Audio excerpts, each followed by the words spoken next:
When Honda released the 2013 Accord in the fall of 2012, they were in the middle of doing something that wasn't on their product roadmap, and that was redesigning the Honda Civic after only one model year. Were those lessons learned applied to the 9th generation Accord? Because I think it was better than both the 8th gen and the 10th generation Accords. So the question I want to answer today is the 9th generation Accord the sweet spot on the used market, or am I just getting old?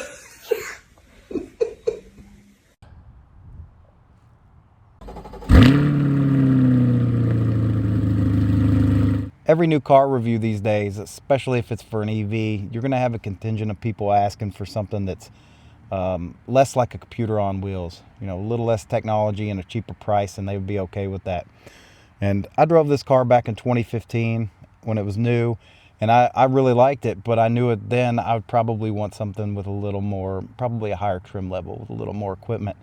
And now in 2026, I drive this car, and the first thought is, wow, this is what they took from us. Like, the lower weight, this car only weighs 3,250 pounds. It really helps with the ride quality and the handling and any transitions and acceleration and braking. You know, I've owned EVs and I've driven EVs and I've driven a lot of new cars, and I understand if you're part of the group of people that want something on the other end of the spectrum. And if you're one of those people, give the 2013 through 2017 Accords a look. I think the 9th generation Accord is a very strong contender. The engine has plenty of power, as the car only weighs about 3,250 pounds, as I mentioned.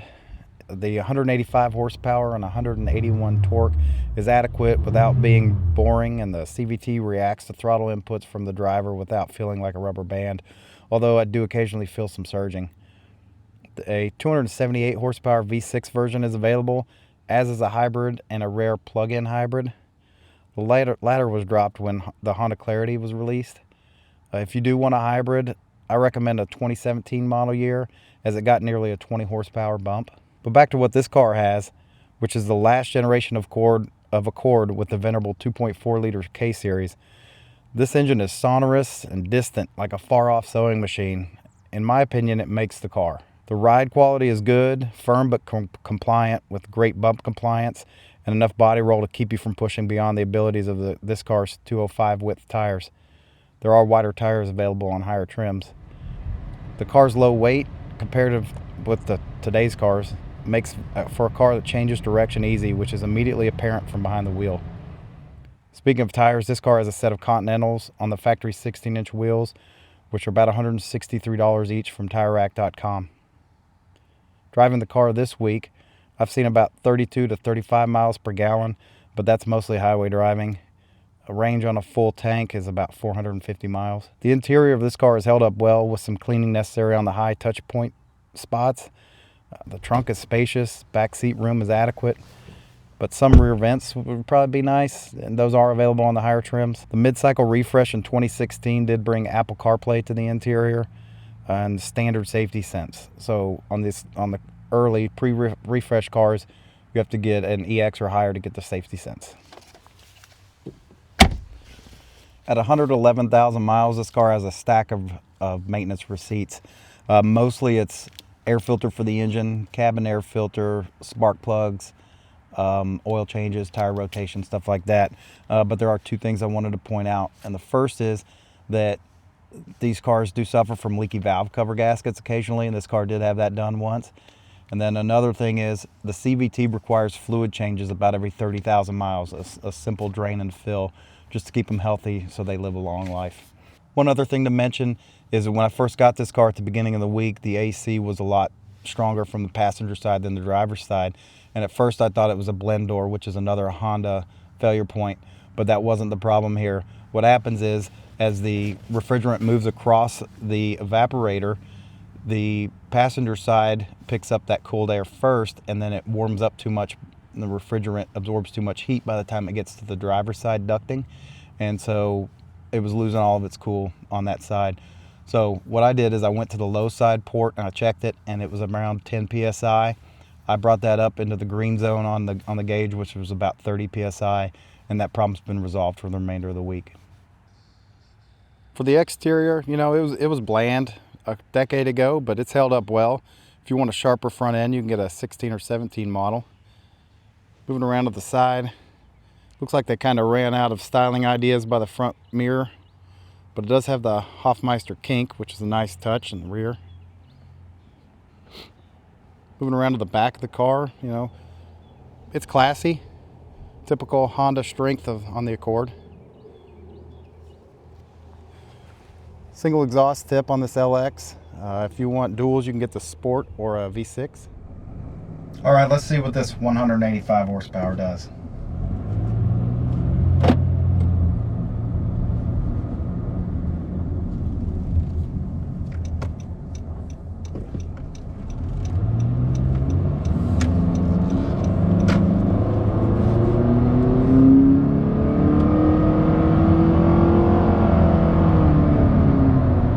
Got a little bit of surging when you're taking off there when the CVT is like, oh, you want to go a little faster? Let me give you a little more RPMs. But you know, it's not like a lot of older cars. Altimas come to mind where it'll rev up to 5,000 RPM and just sit there. So it varies the RPM based on demand, which is what you want in a good CVT vehicle. The engine sounds great. I don't know if you guys can hear that. The car's plenty fast enough. In today's world, you know, 400 horsepower is what everybody wants. This is what you need.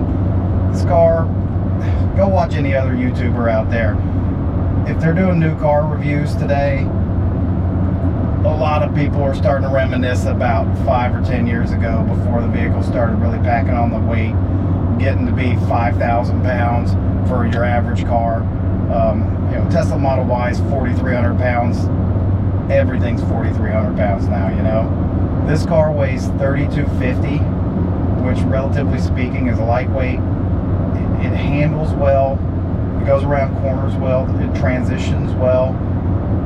If I push it too hard in the corners, that's when I really feel that those 205 tires can't keep up. That's easily remedied, but hey, who's really doing that every day, right? Put it back in drive, add it in sport mode there. Sport mode will keep the RPMs up about 1,000 higher. I'm not a sedan guy, and I love this car. If you're not a sedan person, maybe look at a Cross Tour. You know, I was, a year ago before I bought a Tesla Model Y, I was looking at the Cross Tour. I was bound and determined I would get one with a V6 and all-wheel drive. After driving this car, you know, if you're not a sedan person, go look at the Cross Tour with the 4-cylinder front-wheel drive. It's going to be lighter weight, it's going to get better fuel economy, and the power is probably going to be adequate for you.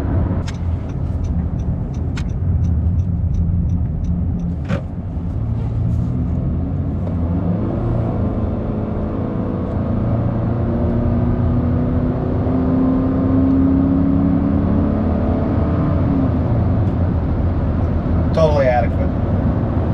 Perfect daily driver, perfect family vehicle. If it needs something bigger, get something bigger. But if this will get the job done for you, I think this is probably the best car you're going to get for under $15,000, potentially under $10,000, depending on mileage and trim. So you know, go give it a look. All this is subjective, right? This is just one person's opinion. But go give them a look. Don't shy away because of the bland looks. The build quality is phenomenal. The sight lines are great. I can see out of this car perfectly. For me, about 5'8", the dash is the perfect height. The seat is adjustable, but the dash is just tall enough where I see everything clearly, but it's never in my way. It's far enough away from the driver that I don't feel like I'm sitting behind a wall. The windows are low enough to see out of. I don't feel like I'm sitting down in a cave. There's not a lot not to like here. Again, build quality is fantastic. Everything's held up well. This car has 112,000 miles on it now. You know, parts are super cheap. Give it a shot.